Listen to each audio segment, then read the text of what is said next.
Hey everybody, I'm Doug, that's Connor, and this is the Bethel School District Presents podcast, the podcast that promises you all your school district news in 15 minutes or less, or the next one's free. Absolutely, and we have a fantastic show today. Joining us today is Equity Specialist Christine Padot. And Christine, before we get into some very interesting things in your background, we're going to start with our weekly tradition of useless trivia, and as a guest, we'll let you start first. Okay, so I watch a podcast called Brains On with my son, or listen to, I should say.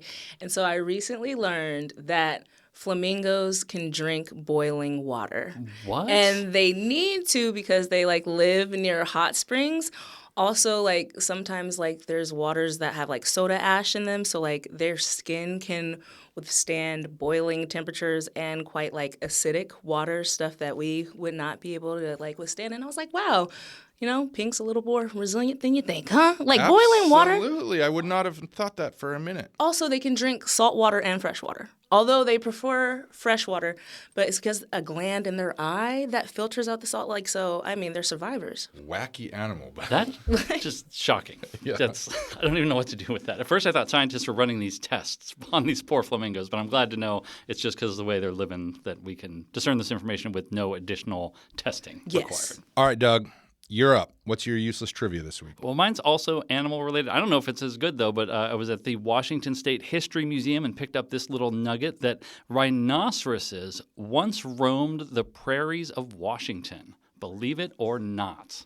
Wow. Yeah. I love the double wow in stereo. I don't know what to do. You owe me a soda, Jinx.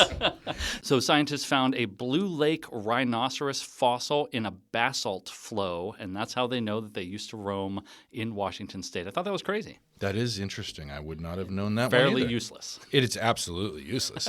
No use for that whatsoever, but now it's in my brain, so something that needs to be there has been moved out. So thanks, Doug.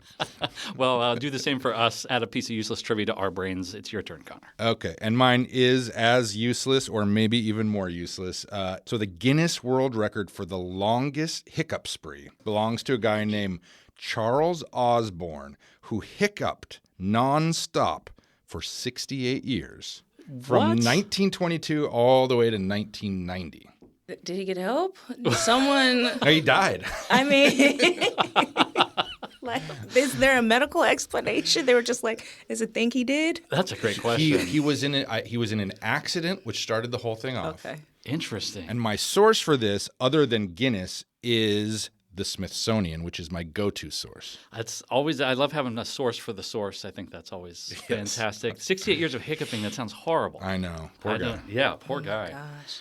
Well, some non-useless trivia. Christine, we Googled you before you came into the studio, and we found a little something that was very interesting. In fact, the first photo that comes up when you Google your name is one of you and a very famous person. It's a photo of you and former President Barack Obama. Yes? Where? Where did you see it? We're trained journalists here. I think this is our first day. Yeah. I know this. Is that vain? I know that already. I would have a shirt with that photo on, I would too. And I would wear it every day, and I don't care what anyone said. So yeah, no, that's not me. Yeah, I met him my freshman year of college. I was going through the Youth of the Year program with the Boys and Girls Club, made it to nationals. I got to meet him in the White House. He's really tall. He was really nice. I spoke out of turn, but he was nice. I was like, this is my moment. Honestly, my mom was like, girl, it's his first year in office. This is 2008, 2009, actually, because that was my freshman year of college. And so I was like, I just want you to know this generation supports you, and there's people working at the grassroots level to support you and the causes, and it's really nice to meet you, Mr. President. And he was like, wow. And then he was like, he went to shake my hand, and I was like, can I give you a hug? And he was like, yes. And there's actually a big red button on the president's desk in the Oval Office. How tempting was it to just... I did want to ask what the button's for, but I was like, curtail yourself. Don't take too many liberties in the White House. Yeah. That's amazing, though. So I imagine there was a long process to get there. Mm-hmm. When did you actually find out that not only were you going to Washington, D.C., but you were going to actually get to meet the President of the United States? Actually, I was at a regional competition in California. It is a very long process. So there's local competition where you compete, you're giving speeches, being trained in public speaking because you're essentially becoming a national spokesperson for the Boys and Girls Club at that level. The process started in February of my senior year of high school. Then we had states at the governor's mansion. That was great. And then regionals was in California. We got to go to Disneyland. And so I got to find out in California on a huge stage, a lot of different like fancy people. I was like, oh, wow. It was an amazing experience. I remember I was like, I'm going to the ships. And then like jumped into the pool with the rest of like my cohort who was competing because it's a lot. Like there's panel interviews, individual interviews. We spoke at a congressional breakfast at the national level. And so then I'm starting my freshman year of college. And so it was like in September, I went to the White House. And it was cool. Great experience. Oh, I bet. Very cool. Yeah. Well, that is an amazing once-in-a-lifetime experience. Very, very cool. So, Christine, we have you here because you, like we said earlier, are one of our equity specialists. So can you tell the people who don't know, what does an equity specialist do? So an equity specialist role is really to identify and remove barriers, but also find ways to creatively grant access to the things that a student needs to be successful. It's not necessarily the same thing for each student. It's what each individual student needs. And so that looks like working with building administrators, families, community partners, just to work together to gain access to opportunities and different tools for support that our students need to be successful. And you're at Bethel High, so can you take us through kind of what a day looks like, a typical day at Bethel High School? So my office is based in Bethel High School, but I'm actually what they call an itinerant staff. I love learning new words. I just learned that, which means I move around a lot. So I serve a total of 11 schools. So I actually serve Bethel High School, its feeder program, as well as Challenger Middle and High School. And so I actually move around a lot. Most days I start my day at Bethel, but I might start my days at one of my other schools doing an equity team meeting or meeting with their student voice circles team. As far as student-facing work, I get to do a lot of fun things. Sometimes it's one-on-one conversations. I also am the advisor for the Black Student Union, so every Wednesday I am there after school helping out with that. And so my day is a mixed bag, and I love that. I bet it's never the same day 2 days in a row. It's not. And I mean, that's reflective of what equity work is, right? It has to be flexible because it's to meet the needs of each individual student. And also each building has individual needs. So yeah, it's very fast-paced, but it's good work. It's meaningful work. And it aligns with who I am. I'm a social person, so I love meeting and talking to different people, strategizing. Honestly, I feel like Santa Claus. Like, except for presents, right? It's like meeting needs, granting access, and it just feels like every morning I wake up and I know I'm getting ready to do something good. Yeah, there's a lot of people in our district that their work works towards not directly educating students, but removing barriers that are in the way of students being educated. And I think you definitely fall into that, along with things like our free meal program that we talked about previously on the show. If students are hungry, they can't learn. And if students have things going on in their lives that you can help with through your role, that's another way that we help remove those barriers. Yeah. And I'm imagining that this is very fulfilling work for you, too.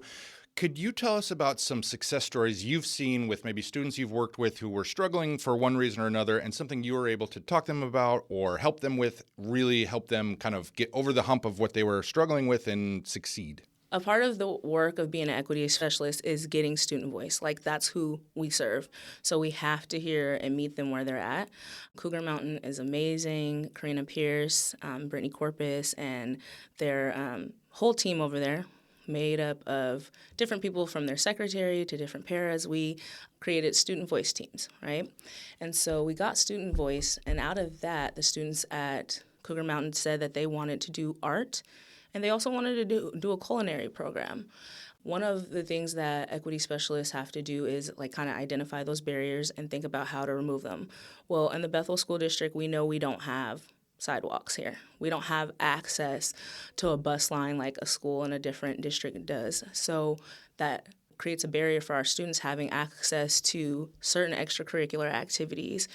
We don't have a huge community center out here, so we really have to be creative about how do we bring these opportunities to our students in the Bethel School District. So one of my roles is to kind of bring in community partners. So with that, we brought in Shatara Mason and the Junior Bakers Club. And so at Cougar Mountain now, we have the Junior Bakers program, which really brought the students both. Right? So they have that access. It's happening after school, so they can catch the activity bus home. They don't have to worry about the city bus, or we don't have to worry about our students walking in where there's not sidewalks and it's dangerous. And they get to have culinary, but they're also doing art. They didn't have those two programs before, and that's all born out of one student voice, equity specialists coming in and bringing a community partner along to kind of bring access to those kind of experiences to our students, and Karina Pierce and Brittany Corpus and the whole team at Cougar Mountain working together to make sure it works and how does it fit in the day. And that's equity work at its core, like community, equity specialists, student voice, and again, the school community coming together to give the students access. And this is something that started very intentionally. Last year, I think around spring, we started our student voice circles, got that feedback, and now here in the fall, we were able to bring that program to Cougar Mountain.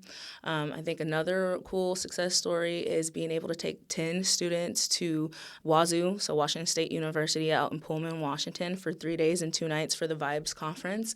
And the cost was $50 a student, right?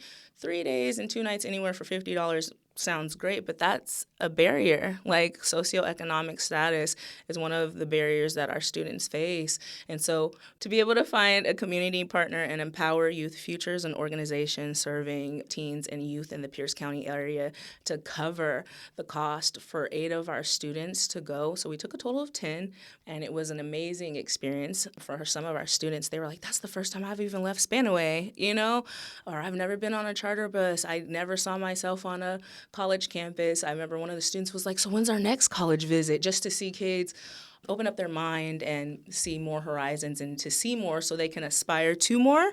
And I'm excited. Now I have a whole bunch of other students who heard about it, and I think we'll have a bigger group. Actually, Bethel brought the largest group of students from Washington State to the Vibes Conference. So there's like kids from all over the state going. We had the largest group of 10.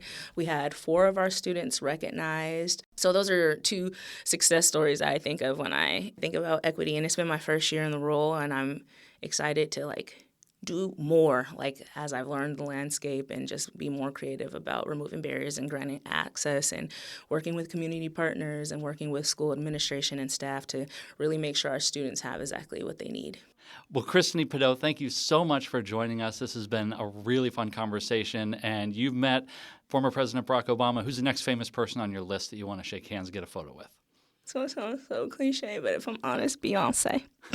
I want to be Beyonce so bad. Me too. Right. I wouldn't say it's cliche. That's just if you meet her, let her know that there's other people. Oh my gosh. I'd be like, come down to Bethel, give us a donation or something. Beyonce in Bethel, the alliteration's going to sell it. Writes itself. Yeah. If you're listening, Beyonce, which I'm sure you are.